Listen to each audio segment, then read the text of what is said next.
Excellent. Now, Representative Waltz.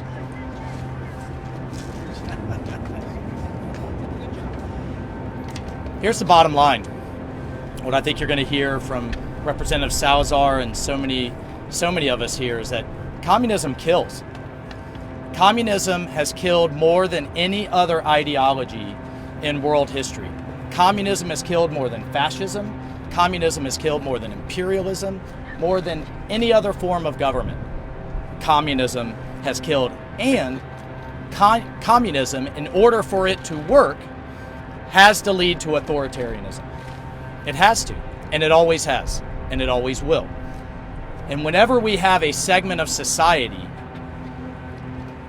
that learns through blood and through authoritarianism that no matter how hard they work, no matter how hard they sacrifice, what they risk, no matter what they do, that government will take from them. And then you have another segment of society that learns that no matter how little they work, government will give to them. That is the death of freedom.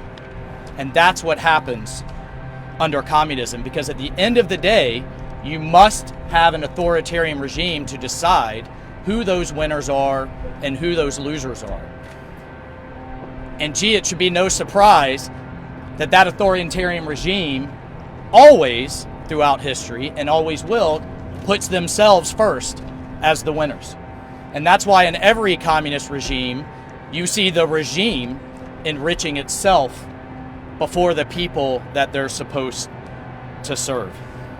Look, I think this bill is long overdue. I applaud you for it. Many of us who grew up in the Cold War learned and understood the threat that communism was. And since the end of that Cold War, I think that has really waned in our society and certainly in our schools. But now we are in a new Cold War with a new communist regime in the Chinese Communist Party. And we need to wake up to the threat that it is. I'm a Green Beret. The Green Berets were founded under John F. Kennedy. He knew that there would be groups of freedom fighters around the world that needed our help. The motto of the Green Berets is De Oppresso Liber, to free the oppressed. And whether that was in Yugoslavia, whether that was in South and Central America, everywhere that communism thrived, we had leadership in this city, we had leadership in the White House that committed Americans in uniform to go help those freedom fighters. But the fight starts here.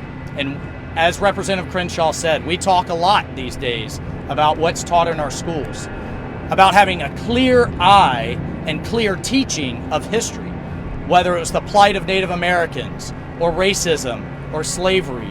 Well, we need that same clear-eyed approach to the history of communism and the threat that it is. And I am proud to support you. I thank you for your leadership, and we will continue this fight. And that I hand over to